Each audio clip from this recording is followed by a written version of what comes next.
Sure. So the objective is essentially basically a minimalistic approach to health and fitness, right? So I think you would know a lot about that since your clients are high profile executives, basically high profile individuals, right? That are driven by success, and necessarily fitness is one of the priorities, but it isn't like the main priority, right? Like you're not in the gym like 6 days a week, or like Mhm. you're not what do you call it, counting every macro or weighing your food in that sense, right?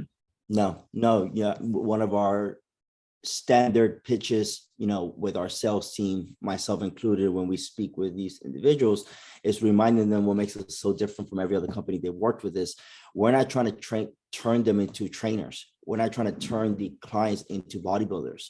Right. So, I always say, like, I don't want you walking around with a gallon of water and 6 meals a day. Absolutely not. You're not a bodybuilder. So it is all an approach that is created on a concierge type of service Mm, as to what works best to each individual profile, each individual client. absolutely.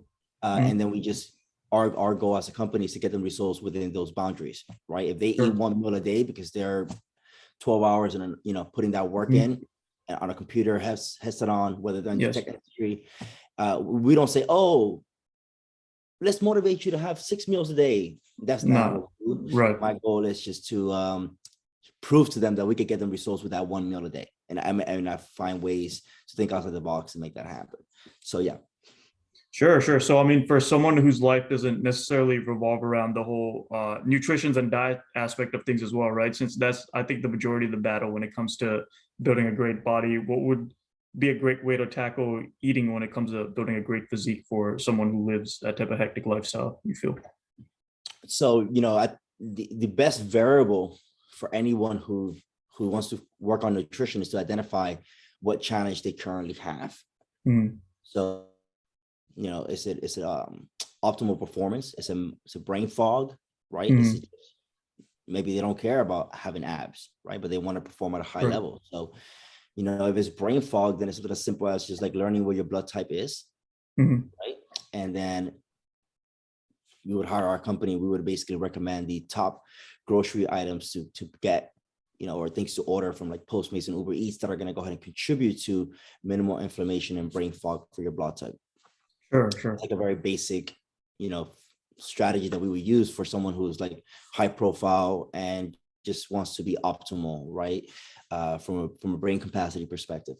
Mm, Then if someone wants to, they say it's completely opposite. They're very high profile, but summer's mm, coming and they want to, they'll be traveling and going to Mykonos and stuff like that. And they want to get in you're right. great shape leading into the summer. Then if they are overweight, like Mm, heavy on the heavier side, then it's pretty much just portion control, okay. making their life very easy. And we have Right. different strategies that we would use for that, but it would just be portion control. It's like, hey, what are you currently Understood. eating? Right. And let's just cut that. Let's just cut that portion Mm, by a third, by half if needed, depending on how big how big the client is in terms of weight. got it. It really does, Rohan, it really does come down to the individual client's profile. There Right. is no one system that works best. And I think that's what makes us unique, is what system works best for Rohan, for example, right? What system Right. works best for Waleed, for example. Right. And if the client pays the premium on Mm, what we offer, the more, basically we have a bronze, platinum, diamond level service. So the more of a premium they pay, the higher mm, the service is, to making sure the client is accountable to whatever strategy we put in place for them. understood. So, I mean, for the types of I guess essentially in this day and age with people running lifestyle brands and lifestyle type of businesses, people would want the best of both, right? Where they're essentially they're essentially getting into nutrition not only to be cognitively enhanced, but also to have like a decent body, not like IFBB pro worthy level, but Right. maybe some type of ab definition, definition. I would say, in my experience as well, when I was a pre-med student, I would just eat for honestly the body benefits. So like I was on the diet, like if it fits your macros, essentially, Mhm. eat it. Yeah. And Functional. mhm. And what I ran into was severe brain fog and things along those lines, right? So what type of advice would you give to somebody that wants to do the best of both? So let's use you as an example, right? I think that's the Mm, best way to role play. If that's mm. okay with you. Okay. Yes. So I would ask you, Rohan, besides the mental fogness that you got on official macros, how Mm. did you feel about tracking your calories, using your phone, scanning barcodes, having that data? How did that experience feel for you? It wasn't time consuming, but at the same time, I feel like I could have definitely gone without it, you know? Okay. Would it be something that you felt it challenged you in a way of doing it again? Meaning, if you would want to entertain another alternative, or you would say, you know what, no, I like tracking the food. It's not overly complicated. It's better than having to meal prep, or it's better than having to cook food in the kitchen. I like being able to order food and just tracking it, having my macronutrients, having my Mm. calories. Or would it be something where you're like, I prefer something different if possible? That was really just not my cup of tea. Which one would it be?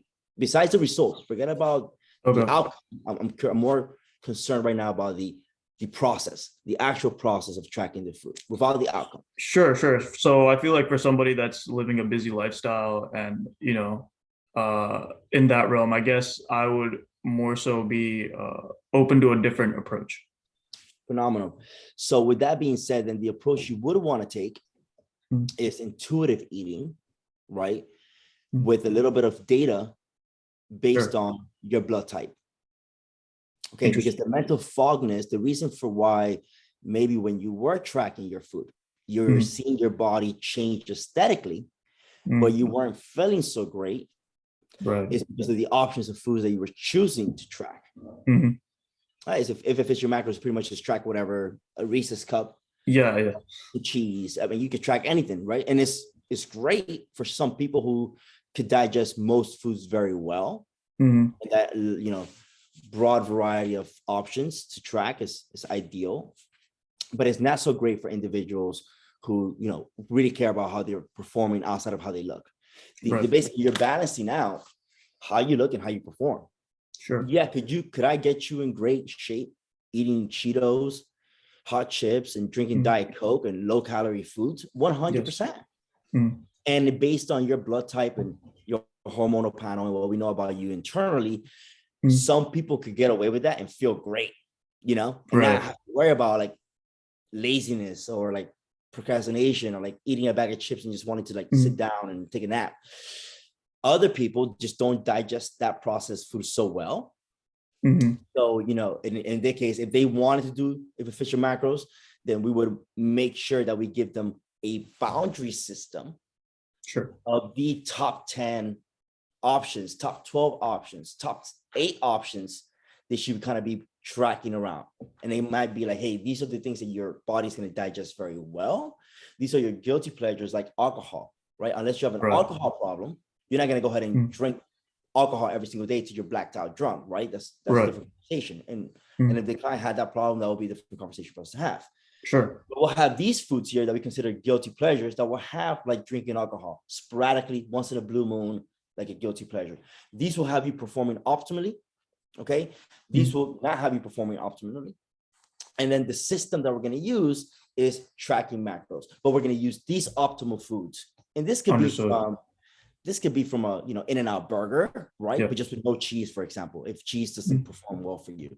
Or it could be like, hey, a Chick-fil-A sandwich instead of In-N-Out, because you don't like beef doesn't do well for you. You're more of a Understood. chicken does better for you.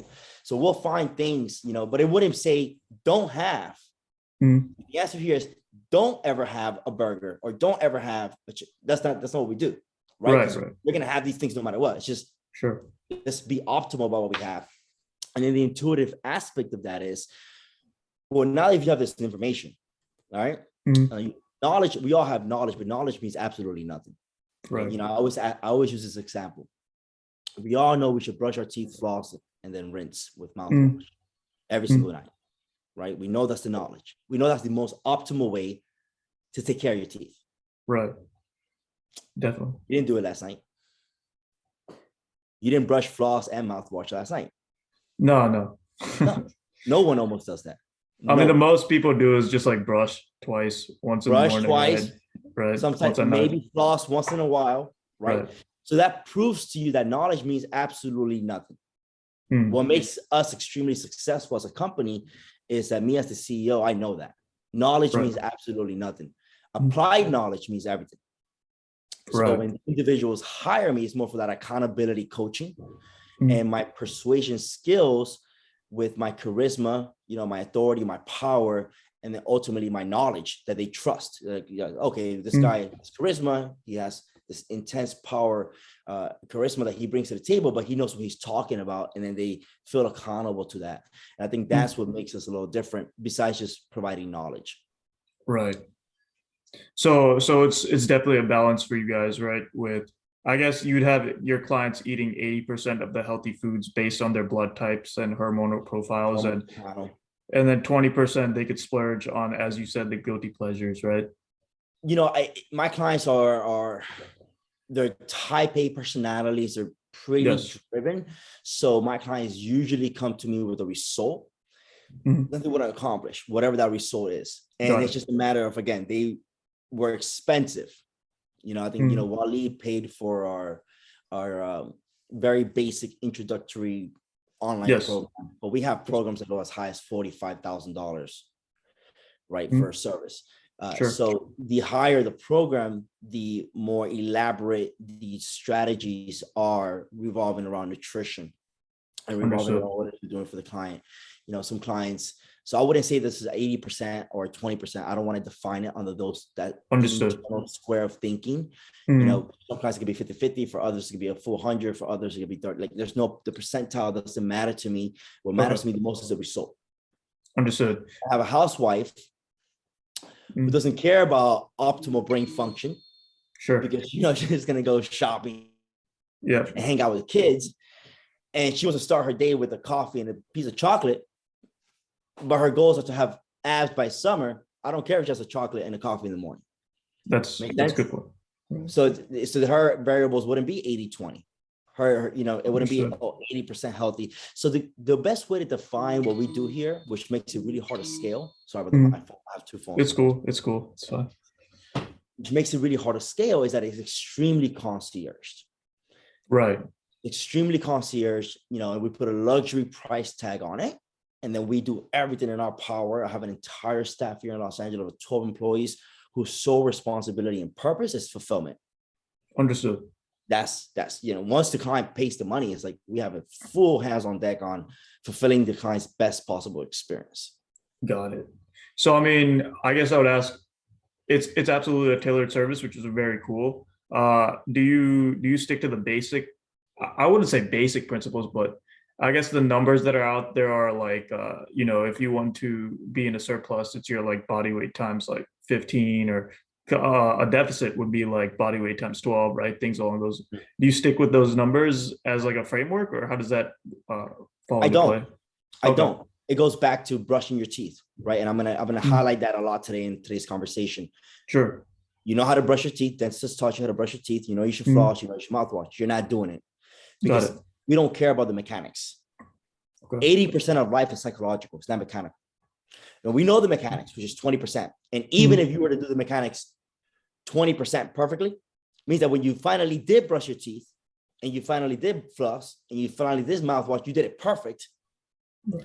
The psychology is the fact that you don't do it every single day. The psychology is that you don't do it when your girlfriend broke up with you. The Right. psychology is that you don't do it when that Netflix TV show came on and you binge watched it. The Right. psychology is what we focus on. There is no formulas that I come in here. I mean, the formulas is the knowledge, right? Sure. Every once in a while, we're handed a very analytical type A personality who's like very data driven, who Right. wants to optimize the mechanics. And we optimize the mechanics, and then we find out like where is that vice that had him reach out to me in the first place. Okay. Right. So why? And that might pop his head eventually, right? Is it a Mhm. drug problem? Is it a women problem? Is it a man? Like, what is that vice that has Mhm. to eventually fall off that mechanics? Which is why they reached out to me in the first place. Because if everyone had it all rock and roll going right, Right. we wouldn't be in contact with them. Wow, that's a very interesting point. Because like from my perspective, I feel like the formulas and the mechanics, because I'm also very analytical minded as well. And I've made like an Excel like dashboard of like my caloric surpluses and deficits and my lift numbers and things along those lines. So it's interesting that you say that, find the root cause and solve it. Where as I just input, right, a number and like a bunch of numbers come up that I need to follow. I'm like, all right, let's do this, And 1,000,000,000%, that would be the vehicle that you and I use Right. to find that advice. So I'm not going to sit there and be like, oh, throw all of that away. I'm going to say, hey, listen, let's go over this data together. And I'm very data driven myself. So me and you, for example, we would meet it, I don't know, but depending on what level program you were to buy, just give you an example here. Me and you would meet once a week or once a month or however, and we would go over all these numbers in detail, this entire data in detail. That doesn't mean that you're going to be in great shape just as we're going over the data. The data is the vehicle that we're using to track progression. Right. When we're reading that data and we say, hey, what's going on here, right? Like, it's a reason for like why most people are volatile with their goals when it comes to aesthetic reasons. Like you look at most people, they've been struggling with their body for the last 10 years. They haven't really maintained a great body consistency compounding over time. It's just up and down, up and down, up and down. So your numbers will eventually show up and down, up and down, up and down. Yes. However, instead of just telling you, oh, these numbers don't look great, are you drinking your water? Are you doing your workouts? Like, you should be doing that. Those numbers don't look great, and we're going to find out why. So it'll be like, hey, why is it that March 14th of this month that's coming up, futuristic role playing here? Sure. What happened? What happened here? And you might say, man, honestly, I spent the whole night having sex. Sure. Okay. Now we're going to add that to the data because you like to track data. So let's really track data. Hey, your weight went up. What happened here? I haven't pooped in 3 days. Now we're going to add that to the data. Why haven't you pooped in 3 days? Oh, I mean, I've been dealing with a lot of stress at work. Let's write that down. So if you're analytical, let's really get into detail until we find out what's the vice that has had you volatile this entire time. Wow, that's very interesting. So we get really analytical in the first place, and then you have some psychological mess up somewhere. Correct. And then you translate those insights into that data. And then from there, the next time that day or that situation comes up, what the catalyst is, and you just and ultimately when we identify that vice, we want to create an action plan around it. Give you an example while using too much information here. So we have client A is doing a great job, then client A falls off the wagon. Then I do some internal research, find out he went on a couple of dates, they didn't work out the way they wanted to work out. Come to find out he's been trying to get a girlfriend for the last couple of years. And it just happened to be that a string of bad dates came along. It really dismotivated him. Come to find out the real reason he wanted to get in shape wasn't what he's originally sold us, which was just wanted to be overall healthier and look good for summer. Is that he's really trying to increase his dating profile in Los Angeles. Sure. It changes the whole game. Wow. Now what our company says is say, hey, listen, client A, we want to go ahead and get you a photographer. And we're going to have our social media girl sit down with you and really like highlight and create a great Tinder profile for you, right? Now the company goes beyond the hour, which is our slogan, to really help the client with what he really needs help with to stay motivated to get in great shape. Oh, wow. Okay. So based on what their initial motivation was, you guys go the extra mile too. Yeah, I mean, whatever you tell me right now you're motivated to lose weight on or get in shape for it is only 20% true. 30% true. As we dig deeper and deeper into like why you're really doing this, there's a deeper level. For some people, it could be, wanting to impress, a significant other, or wanting to feel a certain way about themselves. Right. They saw a TV show, and I mean, we're talking about like deep conversations. Yes. They saw a TV show, what it represents to be somebody of that nationality. In killing it in this industry, and they since they were the age of this age, they were really admired by the way that guy walked, the way that guy looked, and that's an internal motivation for them. And there's just so many different things besides just the brushing your teeth, flossing, and mouthwash, right? There's the reason for why we don't brush our teeth, floss, and mouthwash every single day. There's I mean, that's those are procrastination, tiredness, laziness. The fact that we don't feel like our teeth are gonna like fall off if we don't do that, so there's like There's a sense of security that our teeth are going, they're not going to go anywhere, right? Sure. That if we don't, so all these different things that are just besides the fact of knowing how to brush your teeth. There's a lot of psychological areas that we cover, and you're going into the publication content agency space for the luxury industry as a whole. And what I will tell you is that if you're going to put a luxury tag on anything, giving you a little bit of some feedback here of things that I've learned over the last 10 years is sure. What they ultimately care about is results, right? Permanent long-term results. And if you're just following formulas and data in any capacity for any industry, then you're not going to go ahead and get the results that they really care about.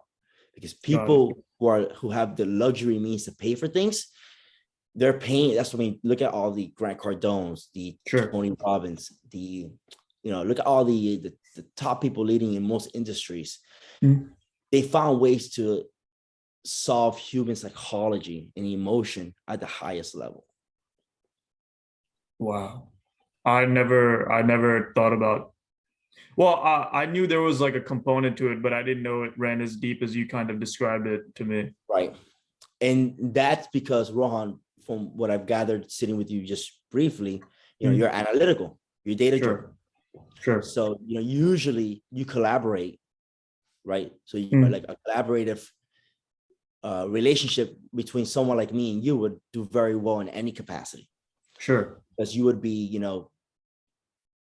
back office to some degree, data driven, right? And then I would be front office, relationship building, right? Psychology, marketing, sales, acquisition, where you would be like, you would be marketing, acquisition and operations, but you would be back office. You would be providing data, you would be creating better systems, better software, right? And then someone like myself collaborating with you on an agency, for example. So when you're hiring or you're recruiting talent, this is what you want to look for. You want them to be the front office. You want them to be the ones going out to the lunches, to the dinners, to raising capital, to getting investors, getting, the essentially they're like sales people, socialites in a way, right? Socialites, sales individuals, acquisition focused, just people who understand human psychology, right? And then they gotta want to fulfill on the industry that you're involved in. Sure. Yeah. So I guess I would ask for these clients, how would you structure workouts for people that are high profile clients? So like maybe someone who's an entrepreneur, or someone who maybe, is a nightclub owner and he works in nightlife and, extreme schedules, right? How would you structure a workout for them? So, I mean, here I always like to at least get anywhere between 2 to 3 workouts a week. Sure. And it just depends on, what the client's schedule allows them to do. So anywhere between 2 to 3, whether it's at an office, I don't care if they do it in their office. I don't care if they do it on a plane. I don't care if they do it at a gym. To me, just those mechanics don't matter. Just 2 to 3 workouts a week of activity. Interesting. So do you do like the main lifts with them, like shoulder press, bench press, things along those lines, squats, deadlifts? Or it really depends on the client. Okay. Right. Some clients, we're talking about the anywhere between the 35 to 55, 63 demographic. They might not care about bench pressing. Bench pressing makes no, or squatting, right? So those compound lifts just don't really matter. It could just be purely all cable resistant bands. It could be just all body weight. Again, to transform the body aesthetically, you could pretty much do it with anything. Every single time you see a video of somebody in the Middle East or in Africa, we're lifting water jugs and like shredded, you don't need you really don't need much to transform the body aesthetically. Psychologically, you might only want to work out if you get to dress in Lululemon, put on some nice shoes and head over to one of our like high-end locations for a gym. Sure. That's psychological. That doesn't mean you need that to get results, but that's what you might need psychologically. You might need to get into your Bentley and your workout outfit, put on your music, sip on your coffee and head to a high-end gym to get into that mental space. That's a different conversation. So, I will do my best to try to paint this picture for you, is that there really isn't a formula, it really is concierge. Okay. So I'll continue role playing with you, Rohan. Are you currently working out? Yes. Where do you work out? So I work out at a gym over here called Anytime Fitness. Anytime Fitness. Forget about the results. How's that experience for you? How do you like Anytime Fitness? Anytime Fitness is great in the sense that it's not a very packed gym. So like I'm very just focused on like I need my rack, I need my music, and let me zone in and get my stuff done and get out, right? Amazing. So you want it to be intimate. You don't want it to be a franchise massive gym, which is what I gathered from that information. And it seems like is Anytime Fitness local, close to you? Yes, it is. Yes, it is. So you want it to be local. You don't want to commute far to the gym. No, absolutely not. Absolutely not. And you listen to your own music, which is important to you. Anytime Fitness is close. So there's reasons for why you don't work out at home. You don't have a home gym. No, but I definitely need to get one, and I think that would be even much better in terms of saving time and productivity. So there you go. So what you just did right there was answer everything that I needed to know about your workout experience. Right. You want a private workout experience. Yes. Now, if you, I don't know your financial situation, but if you were a client like the clients that I work with, right? I would say, hey, listen, let's go ahead and before we even really pull the trigger on this, let's dedicate 2 weeks to building a home gym. Sure. And I'll sit down with them and build a home gym for them. Got it. And it's going to go ahead and increase their resale value on their house anyways. Right. And they, like you, would prefer that because they care about working out in privacy anyways. And the only reason you go to Anytime Fitness is because it's close. Well, there's nothing closer than your home gym. And you didn't say I go to Anytime Fitness because there's a girl there that I like.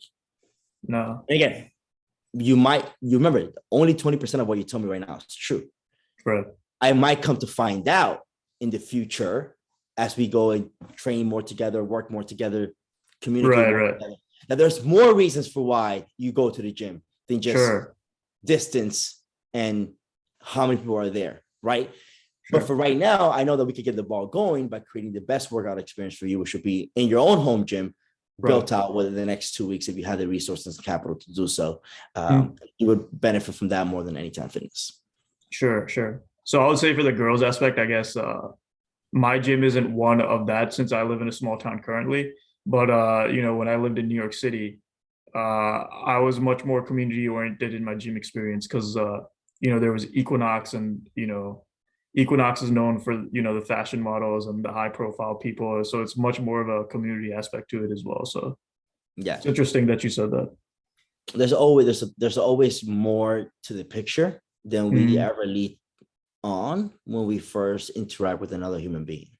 Got it. And when we first interact with another human being, we're really just asking ourselves 2 questions, right? Can we trust them? And then can I rely on them? That's basically it. So, it's natural that at first you only reveal as much because you're still building trust. Right. And then you start to reveal more when you feel like I can rely on this person. Got it. Yeah. So that's just very normal, like human psychology. Okay. Yes. Yeah. Awesome. Definitely. So, I mean, your clients must experience, plateaus, right? When it comes to lifting or when it comes to. My clients don't experience plateaus because I'm. Okay. You see how much I've done for you in 32 minutes? Imagine what I do for people who pay me $45,000. No, absolutely. For sure. I mean, because then I'm experiencing problems with this, but so when I was going through my plateau journey, I guess I had to tweak a bunch of stuff. I went through linear periodization, then that died out. I just, what do you call it? I tweaked my lifts. I started doing different lifts and getting back to my original lifts that I wanted to make progress on. That usually, that died out after a while of doing it a couple of times. And then I went through a few methods really of trying to break through plateaus. And right now I'm doing the Jim Wendler method. I don't know if you're familiar with that. That's like a 5-3-1 model. And it's been working great for me. So I guess when I would say that, I know you said that the clients of yours don't go through plateaus, but if they were to, how would you tackle that? Well, let's continue using you because you're going through a plateau. Right. So let's first identify what exactly is your goal. What are you trying to accomplish? Sure, sure. So my goals in my bench press are, I would say, No. I don't care about your goals in your bench press. Sorry for oh, interrupting okay, you. Why do you sure. bench press? Uh, to have a, nice chest. There you go. So you're ready to stop bench pressing because benching doesn't give you a nice chest. Really? Correct. Yeah. It's a compound movement. It's just purely for strength. But like, doesn't the strength correlate to the aesthetic? Nope. Uh, I want you to Google the world's strongest bench presser on YouTube and then go look at his body and tell me that's the body you want to have. Oh, no. I mean, I'm definitely for the aesthetics, but like, No, so then why are you doing it? Again, I'm not, by all means, you're not, sure. I'm not here to tug a war with you. You don't even pay me, right? So I'm not going to do Right. that. So I'm just trying to give you some gems. You can go ahead Sure. and take home, do some research on and learn No, more. I definitely will. Bench pressing is not what's going to give you a nice chest. The reason you're plateauing is not because of the methods, because you're doing the wrong exercises for the goal that you have. Interesting. So then in terms of aesthetics, what do you give your clients in that way? And so what their goals are. Okay. So I guess my goals would be a certain ratio, but it's really hard to tell what to do, even if you are trying to tackle a certain ratio. That's why I'm just trying to get my bench press and my shoulder press and my squats to a certain number, and just lean down after that, and then go through the lean and bulk cycle until I hit 8%. You're doing a lot of things wrong. You're doing a lot of things Right. wrong. Doing Okay. so much wrong. Okay. Right. And not possible for me to help you entirely on one call, but Sure. I want to plant the seed, and then hopefully you could take that with you and really run. Sure. Are you a power lifter? No, I'm not a power lifter. You have a powerlifting competition coming up that you paid for? No. All right. Do you want to walk around and like highlight to people how like heavy your squats are? Like, does that boost your ego? Does that make you a better entrepreneur? Like, what is it? Why do you care about your lifts being a certain number? Because like I've had it ingrained in me that if you get to a certain number and if you lean down, then that definition will reveal itself. Who ingrained that in you? Yeah. Who ingrained it? Who? Sure. Who did it?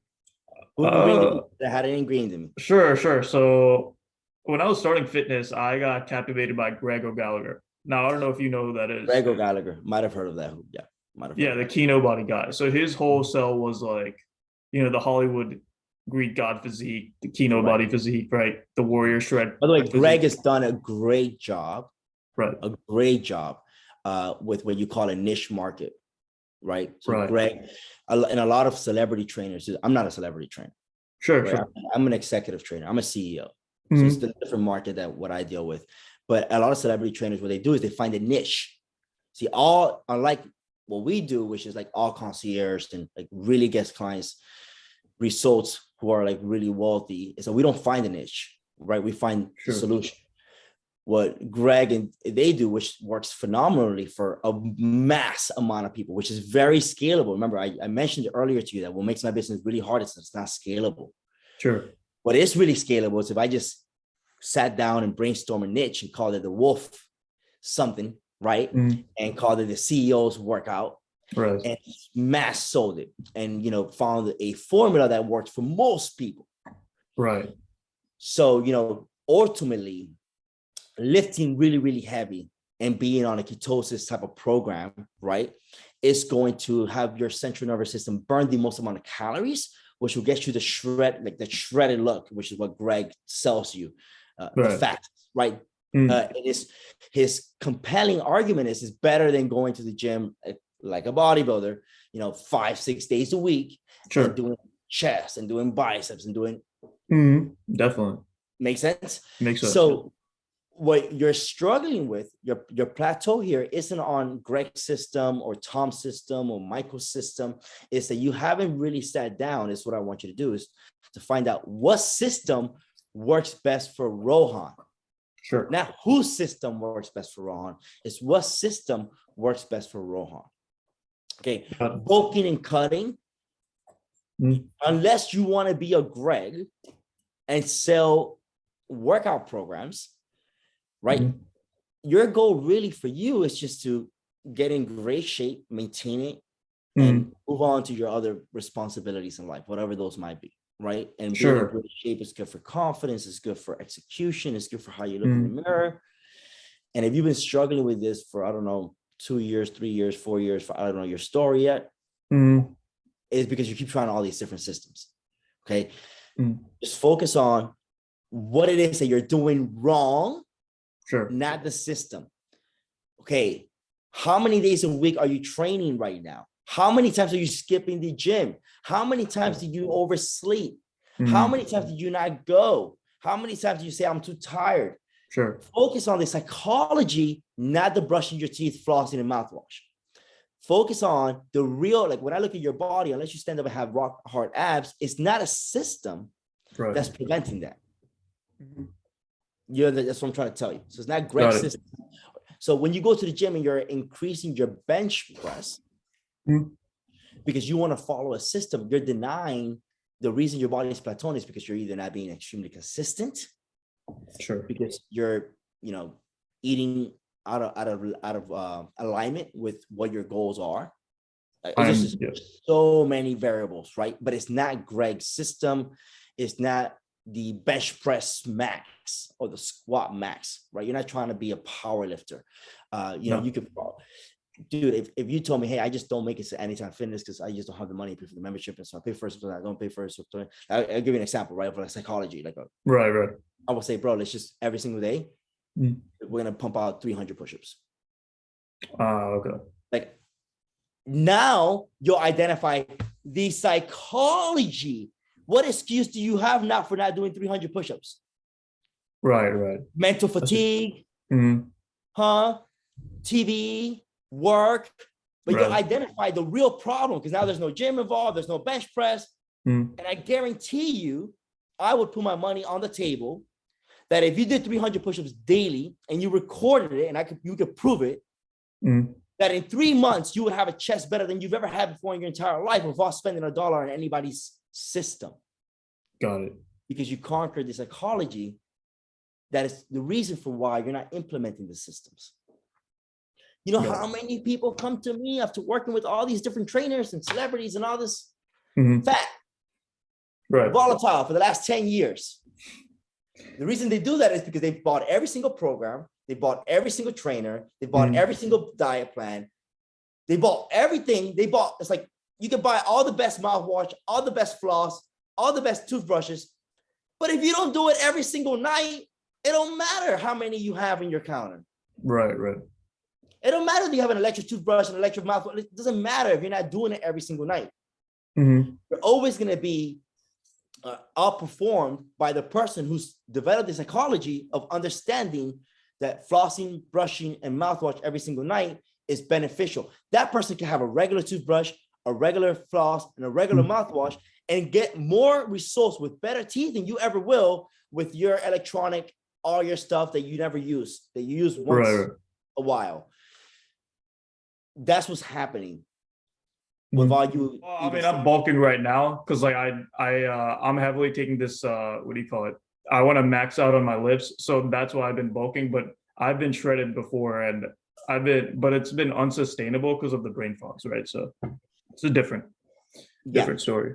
And this is where the shredded aspect, you can say shredded year round, right? So you just had you didn't even fit your macros like you shared with me earlier. Right. What you would have done at that point is just like kept the calories, the macros more or less the same, but just ate the more optimal foods to track those macros, and that would have fixed brain fog, and you would have been shredded still, and so forth. You're a young guy, it seems, from just kind of like getting a feel for you.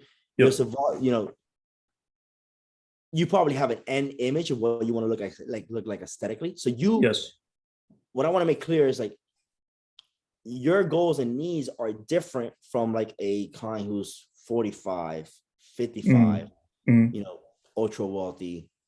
Sure. So your goals might be more, I want to bulk, get cut, I want to build more muscle. Like you might be on this aesthetic journey, to whereas like how my company works with different clients. So for your journey though, what I would remind you of is like, And that whole bulking and cutting, which I've done many times in the past, it's not effective. It's not effective. Your body builds the most amount of muscle at 12% body fat. That is the highest optimal level of body fat you should have to build the most amount of muscle. So then I'll just lean down then, I guess. Then I'm just doing bulking for nothing. That's what's been proven. Scientifically. What's been proven is that basically when you put on an X amount of body fat, over 12%, you're no longer in the optimal range of building muscle. So what people usually do bulking for, which was a term actually created by bodybuilders. Sure. Okay. Is because it's a mental break. It's a mental break from the food itself, like the restriction, because, bodybuilders back then would eat pretty much chicken, brown rice, asparagus. Like it was very bodybuilder, right? So the bulking for them was a mental break because they weren't in competition season, so they could let themselves go a little bit more bulking. And they would give themselves a break from the steroids and any of the hormones that they were taking in this off season. So by natural, their bodies would change. They would hold more water. They wouldn't be as dry. And then they termed the phrase bulking in the off season, and then cutting when the competition season started. And they would come to stage where they seemed like a bigger person. Sure. And they basically said, oh, it's because we bulk and then we cut that we're bigger. It's just because they kept building muscle that entire time that they were bigger. They just weren't building optimal muscle. It is bodybuilders that now understand, which is why now in this era of bodybuilders don't get so heavy in the off season. You'll see it with like Chris Bumstead, Breon Ansley. Some of these bodybuilders now pretty much stay lean year round because it is the more optimal way to build muscle. And even like the Phil Heaths, some of the the big Ramis, all these bodybuilders, they don't get as heavy and as fat as bodybuilders in the 70s and the 80s and the 90s because they understand that the leaner you are, the more optimal muscle that you're building. So then how heavy do those guys go? You'd say, like, in terms of body fat? They're on so many drugs, but I'm assuming that their body fat is not going any higher than 12-14% from what I see in the photos. Understood. Because I loved staying at like 12-14% when I was there, because like it was optimal for me to maintain even, right?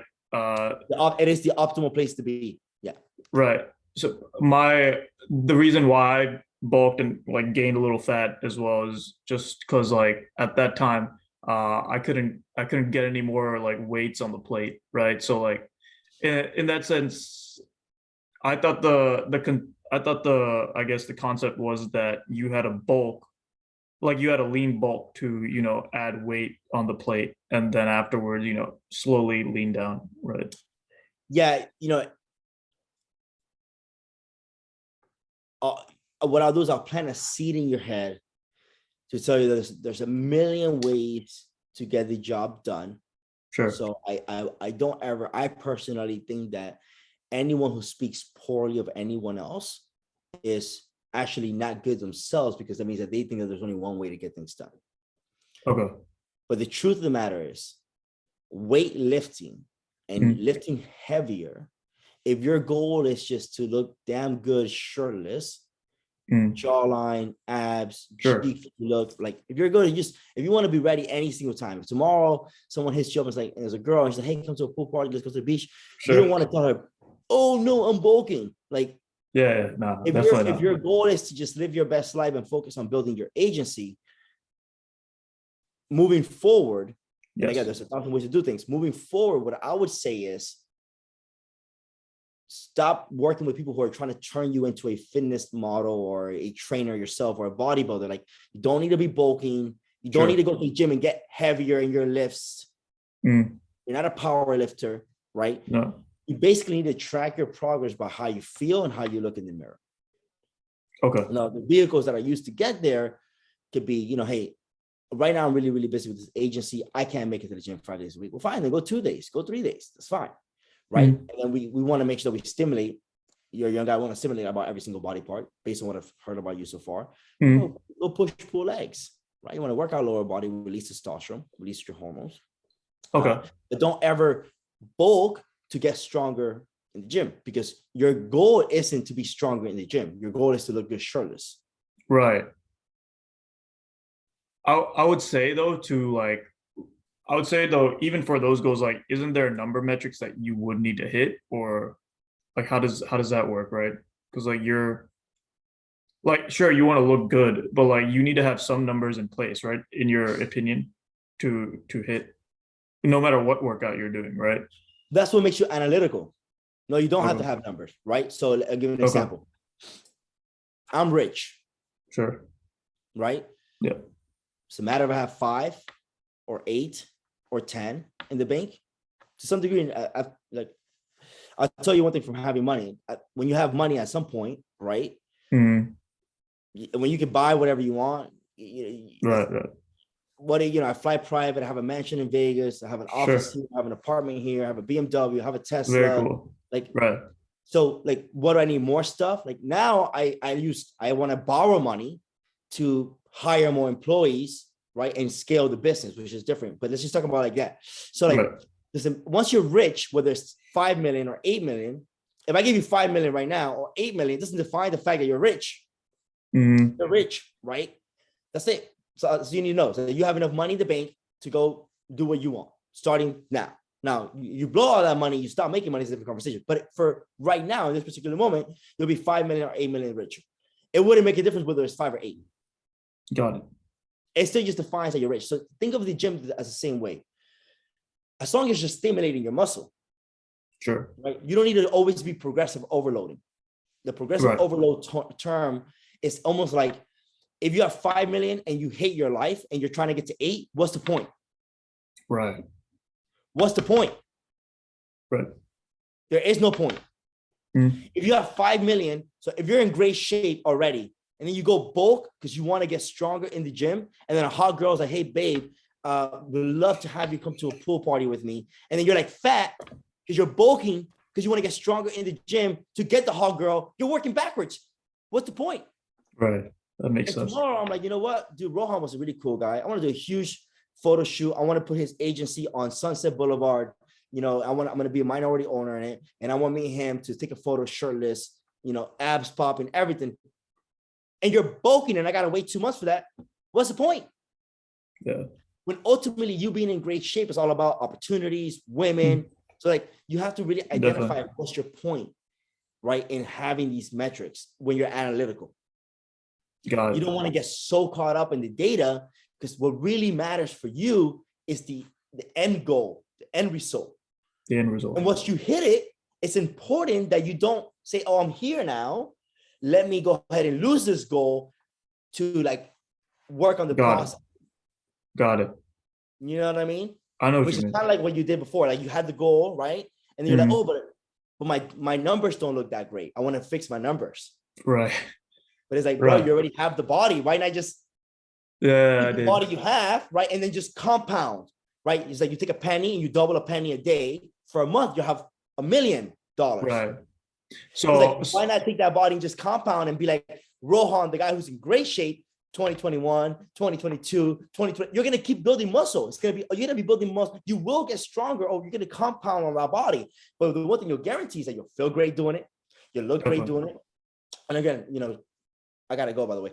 I'm getting Sure. blown up crazy. Sure, no problem. You'll feel great doing it. You'll look great doing it. And you'll get stronger.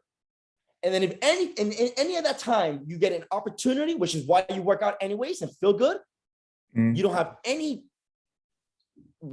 self-reflective moment of like, oh shit, I wish this would have happened when I was in shape.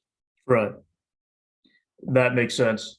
I guess the goal would just be to get back to 12% and then just, knowing what I know now, just, if I could improve and just improve from there without And you bulking, will. right? And what Right. I can promise you is, which is I think what you had doubts about, what I can promise you is that you will improve. Sure. And don't get caught up on the lifts and how heavy your lifts are or any of that stuff, right? Mhm. That stuff truly doesn't matter because you're not a weightlifter. It matters Right. to Greg.